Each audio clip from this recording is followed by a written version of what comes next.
was more associated with the publishing of our new book. And that does have a relevance to what's happening to the UK, obviously, and to what's happening in Scotland. So I thought that what I could usefully do is, in a sense, condense the argument and give you some insight into key points that might be useful in what you do in your own areas and so on, about which you know much more than I do.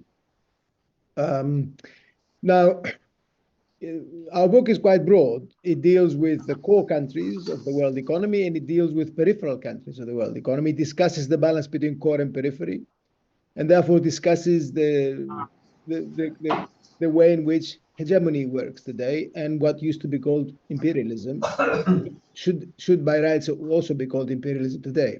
But I'm not going to spend much time on that. I will focus more on what's happening to the core economies. Basically, the United States, Europe, which includes the UK, Japan, and so on. In other words, the old established capitalist countries of the core of the world capitalist economy. And I'm going to put across some key ideas and results to you, and then hopefully discuss them later on. In this context, I think you might be able to find useful things to take further about Scotland and about the UK generally. Now, a quick glance. Incidentally, I've got some diagrams to show you, but I won't unless the occasion arises. I'll do it just orally, if I can. Now, a quick glance at the performance of the UK economy the last couple of years indicates that we're in deep trouble. I'm not telling you anything you don't know. Official publications would admit to it. The performance is bad and the outlook is gloomy. Very weak growth, atrocious performance for real incomes, inequality, a reasonable performance for employment, but very bad jobs. Weak investments, reasonably high profitability for big business, but not because of investments. I wish to explain that. And a general performance which indicates capitalism that is not really going anywhere. It isn't just the UK. The UK is one of the worst cases among the core countries, the ones that I mentioned to you just before. It holds for Europe. Europe is just bad. It might be even worse. Germany actually is arguably worse, and I'll have a few things to say about Germany in a minute. So it holds for the United States after a fashion. It holds for Japan. If we look at it all together, we can think of the core of the world economy as being in what we might call an interregnum, to use Gramsci's appropriate term, by which he meant a state of capitalism, a condition of capitalism in which the old ways of doing things could not really continue, but the new ways had difficulty being born. And so the system is lodged between these two conditions and keeps churning, failing to go forward. That's a time which is very dangerous because it tends to generate political monsters.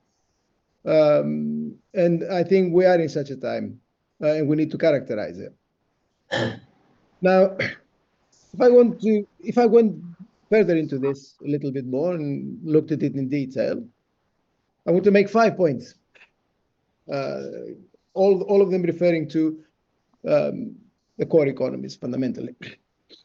Just to understand the interregnum, to understand why all these points are substantiated in our book. The first point is this: the fundamental weakness, the reason why the old cannot continue in the way in which it has done for 4 decades now, is that the supply side, the production side, real accumulation, where things get produced and so on, is remarkably weak. It's a sustained weakness. The process of weakening began a long time ago. The UK is at the forefront of this. And currently, the weakness is manifest. This weakness you can see in a variety of ways. Rates of growth, which is one gross way of looking at it, in the 2010s were the worst since the 1970s. The 2020s are shaping up to be even worse than that. So the core economies are not growing. You're talking rates of growth which are very weak. You can also see the weakness in further ways associated with weak growth rates. Profit rates, which is a classic way of looking at the strength of the capitalist production. Profit rates have been indifferent at best. They are fluctuating, but they certainly have got no upward going trend at all. They are just flatlining and moving up and down as they're flatlining. They're basically moving in a cycle around a horizontal line, basically. One key reason for that is, of course, the weakness of investment. If investment is weak, and investment has been very weak in the UK and very weak in Europe and weak in the United States. If investment is weak, then profitability cannot rise. And profitability cannot rise when investment is weak because productivity doesn't rise. So productivity growth, I know trade unionists, as soon as they hear the word productivity, they look for their guns, right? And rightly so. However, capitalism doesn't work without productivity growth. That's the truth of it. But the basic mechanism of productivity growth is not, of course, to squeeze your workers. It is to invest more. It is to improve what workers work with. It is to change the technology of production to improve it and to improve it across the economy. If you look at productivity growth, across the past, it's been appalling, reflecting weak investment. In the UK in particular, is worse than appalling. I mean, it's phenomenal. I don't think we've been in a period like this in the history of British capitalism. So weak productivity, weak investment is the main cause of weak productivity, weak profitability, weak growth. That's the reality of the supply side. Two more things are very important to understand this, the supply side. The first is sustained pressure on labor, as this has been happening. Sustained pressure on the labor side. Sustained pressure on labor manifested in a variety of ways, obviously from the side of wages, creating jobs, but bad jobs, badly paid jobs, and therefore exacerbating inequality. The second factor that also helps us understand the supply side better is the internationalization of it. So as the core has been weak in production and pressing labor relentlessly, he has also internationalized. Big business has internationalized production. He started producing across borders in ways that are unprecedented. Global value chains, global production chains, taking advantage of cheaper labor conditions abroad or cheaper production conditions abroad, often, and that's the first time we've seen this, often without direct property rights. We've never seen this before in the history of capitalism.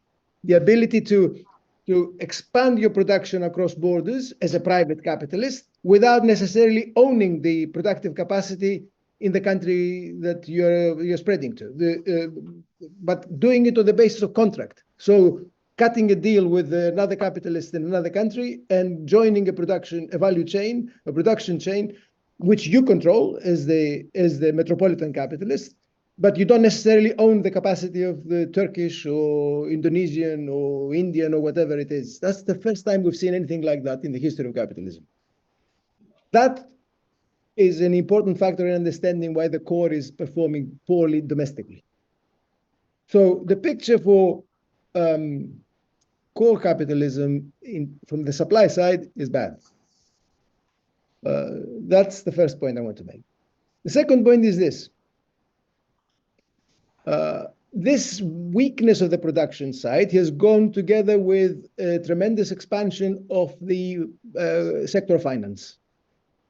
Not equally across the core. The UK is a leading country of this, but you can find it pretty much in every core country with differences. The growth of finance is again visible with the naked eye. In the UK, if you don't talk about the extraordinary growth of finance, then you're not really talking about the British economy. Finance is expanded enormously. And what we see there is not just growth of finance, but the penetration of just about all economic activity by finance. It's what we call financialization, the financialization of capitalism. The penetration of financial interests, ways of doing things, approaches to organizing resources and so on that emanate from finance and influence every part of economic activity. Big banks have been at the forefront of this. It's been going on for 4 decades now. Big banks have been at the forefront of this. And it has grown enormously because, of course, of the lifting of controls on the global flows of finance. So it's gone together with internationalization of finance. Big banks and internationalization of finance, a new way of profiting, while the supply side has not really been going anywhere. It's interesting and important to note that in the last 10 years, this has also changed substantially, including in the UK. At the forefront of financialization now are not really big banks. The big banks have had their wings clipped in the great crisis of 2007, 2009. This was a disaster for the big banks. It was a financialization crisis that really was disastrous for the big banks. And in the following 15 years, the years of the interregnum that I mentioned before, the main agent of financialization has been investment funds, hedge funds. These are not banks. They're basically portfolio holders. They're people who buy financial assets, rich enterprises collecting money from big businesses, borrowing from banks, collecting money from rich individuals, and basically buying stocks and shares across the world and speculating in those. That they are at the forefront of financialization. They don't work like banks. Banks are very, very important still. I don't want to give you the impression that banks are not important. But big investment funds now have an unprecedented position in the core capitalist economies. I just want to say that in the United States, 3 large investment funds currently control 25% of the entire equity of US capitalism, everything. It's in the hands of 3 large funds. Equally important here is that the financial interest in core countries also enjoys what we might call policy capture.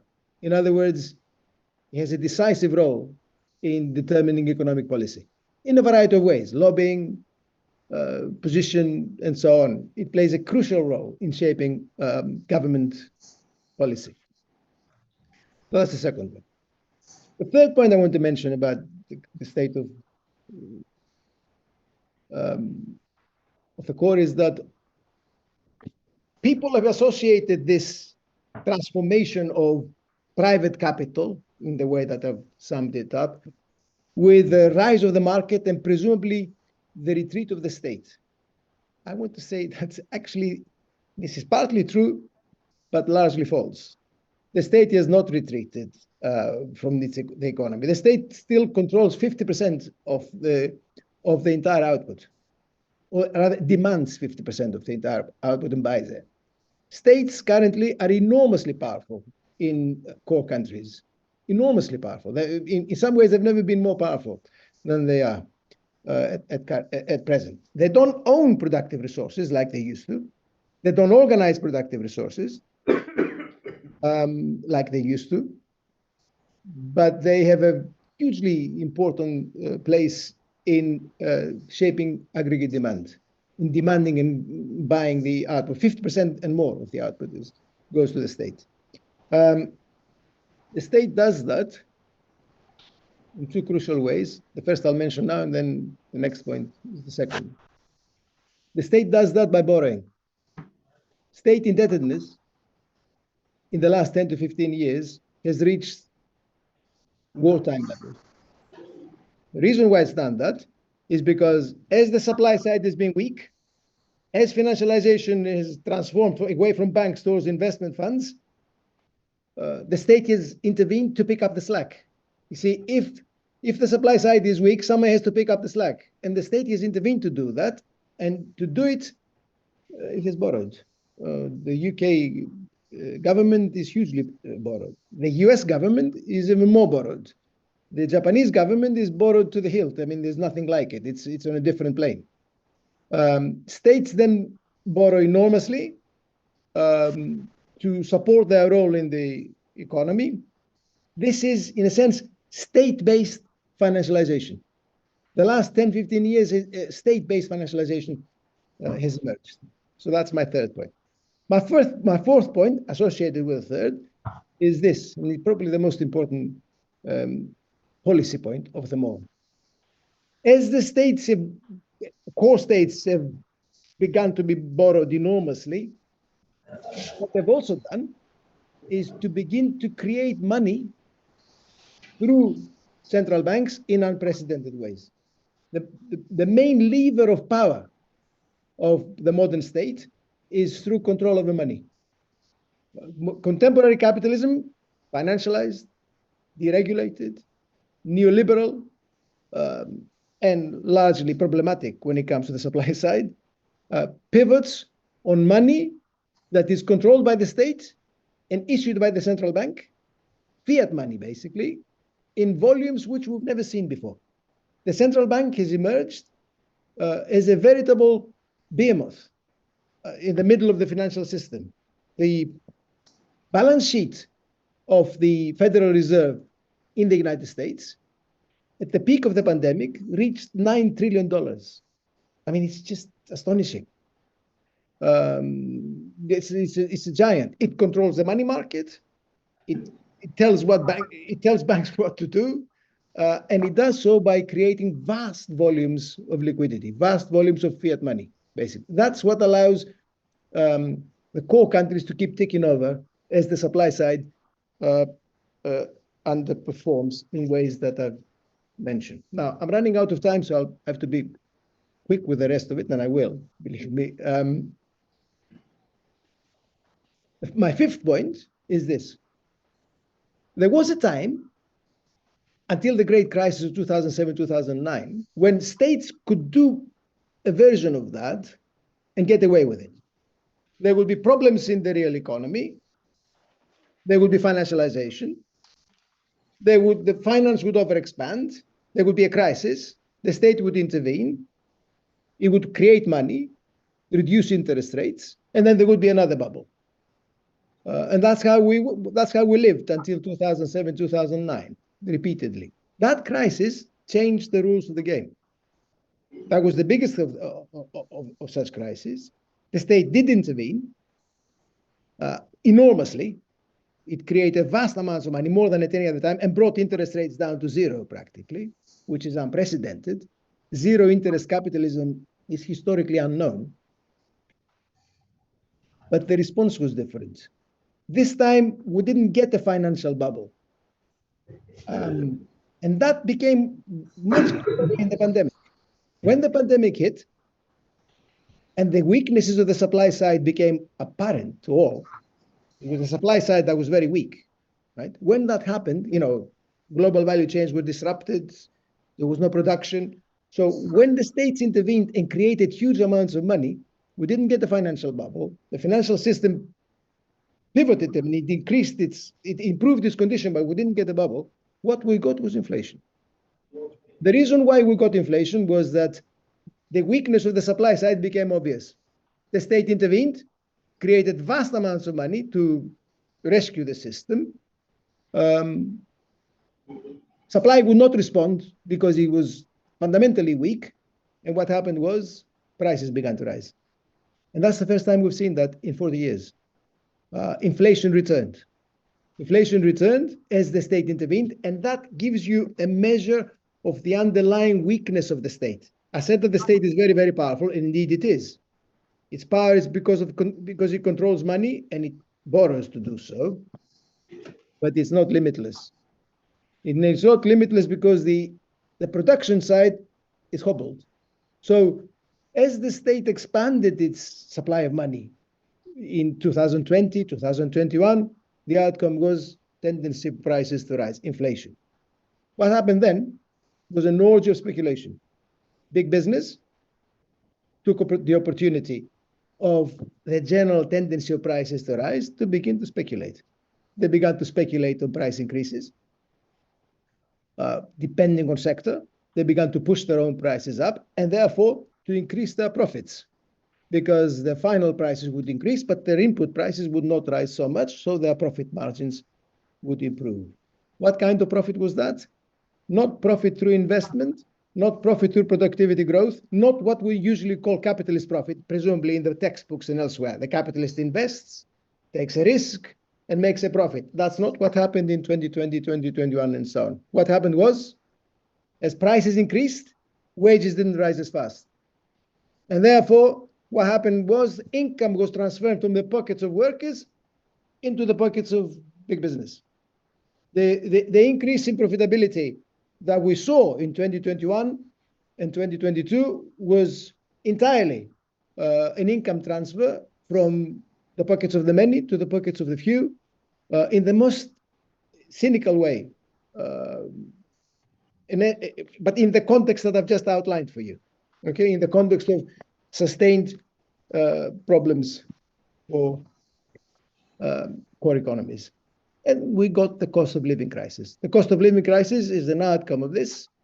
It has hit working people after years of indifferent performance of the economy, pressure on labor, bad jobs, rising inequality, and on top of that, we got the cost of living crisis, which has created unbelievable conditions for huge layers of workers at work. It used to be that workers were facing difficulties and so on when they were out of work or when they were pensioned off. Then you would get poverty and so on. Now you get widespread poverty while people are at work, because, of course, their jobs are bad and their wages are not rising as fast as prices. So real incomes in the UK have suffered enormously in the last few years. And you can understand, of course, most of you would be trade unionists, and you know better than me what it means. If you get a 5% decline in real income, people think, oh, it's not that much. If you're at the margin, if you're a marginal group, 5% is a matter of life and death. It makes all the difference between being able to buy what you need to survive and not being able to buy what you need to survive. So that was the immediate result of all this. The policy for dealing with it was the policy you'd expect. It's the policy that indicates that the elite does not learn. It is what I indicated previously. The old cannot work, but the new cannot be born. They cannot find a way out. What did they do? They raised interest rates. They followed the policy which they had followed before. Squeeze the poor even more, squeeze working people even more, shift the burden onto working people and hope for the best. Any new ideas? Nothing.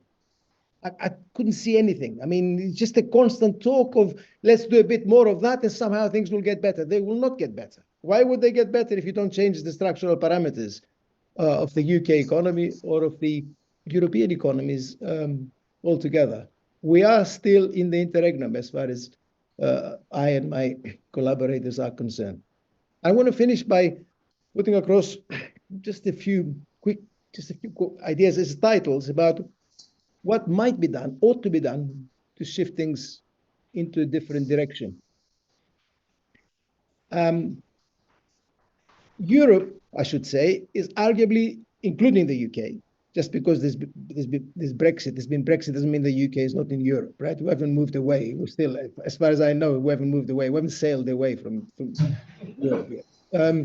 But if Europe is arguably the worst of all the core areas of the world economy. It's a disaster.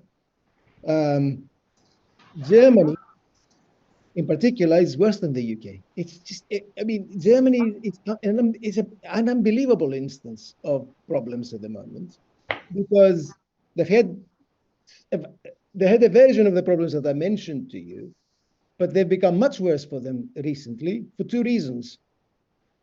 I should say that because people I don't want to spend too much on Germany, but I should say that because people in the UK have all kinds of ideas about what's happening in Europe.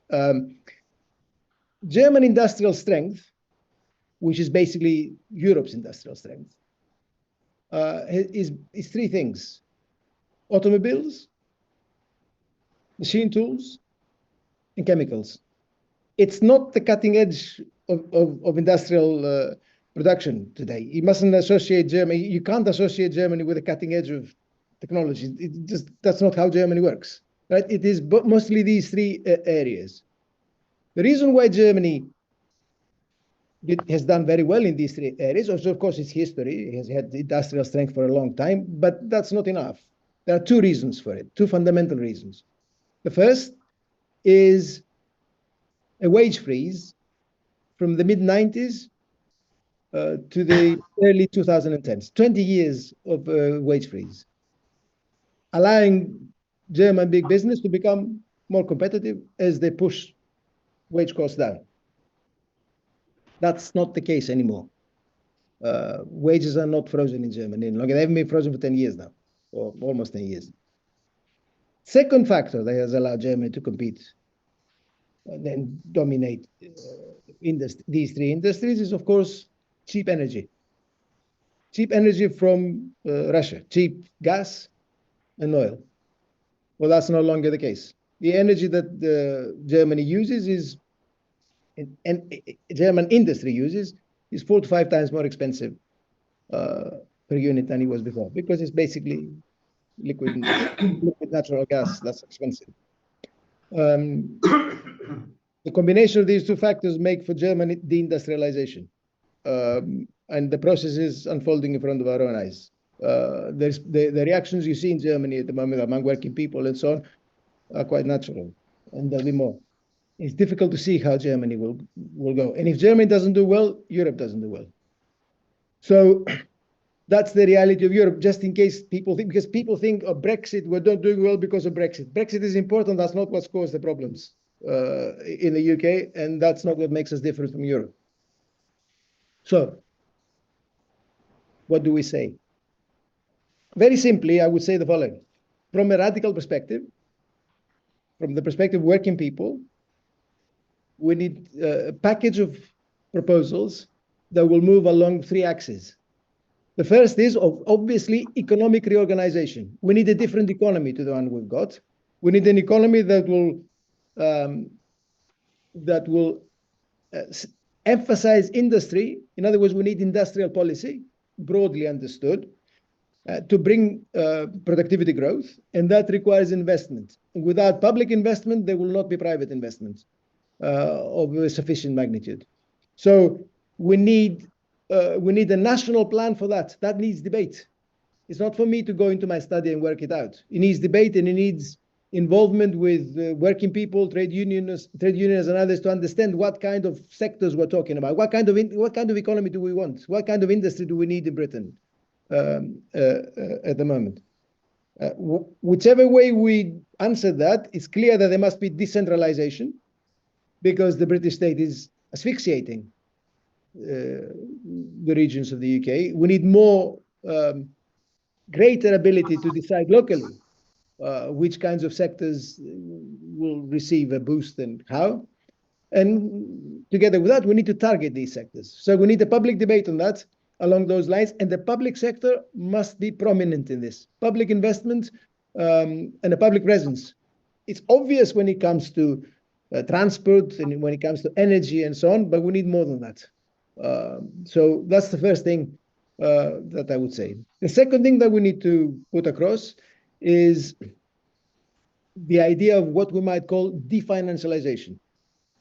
And if there's a country that needs it, that's the UK. The power of the City of London and its ability to capture policy making is enormous. So we need to rebalance that.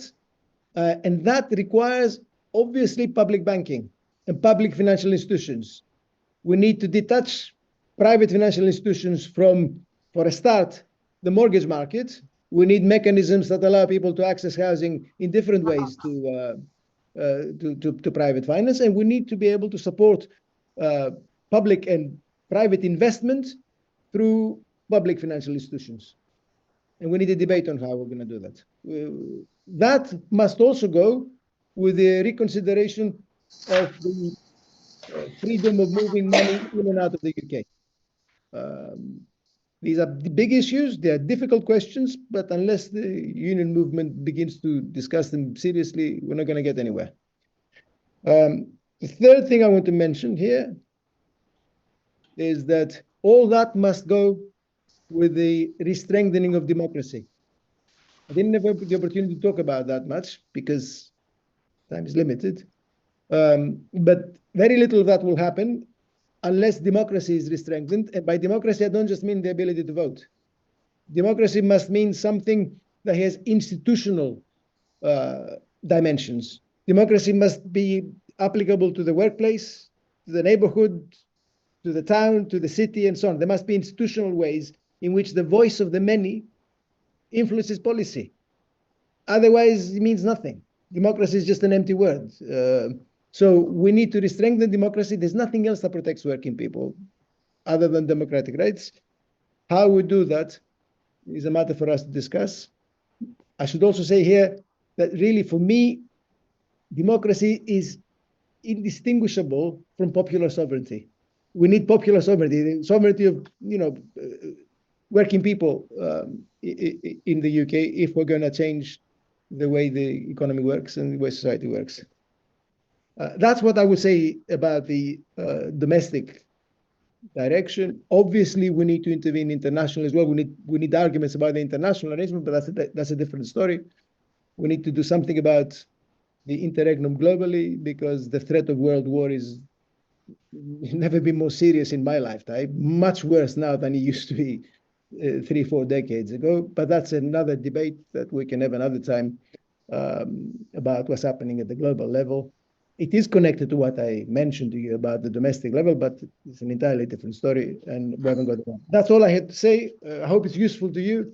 Thank you for listening to me, and hopefully we can discuss it further, although I'm a little pressed for time. I did let Vince know that. But anyway, thanks for listening to me, and I hope it was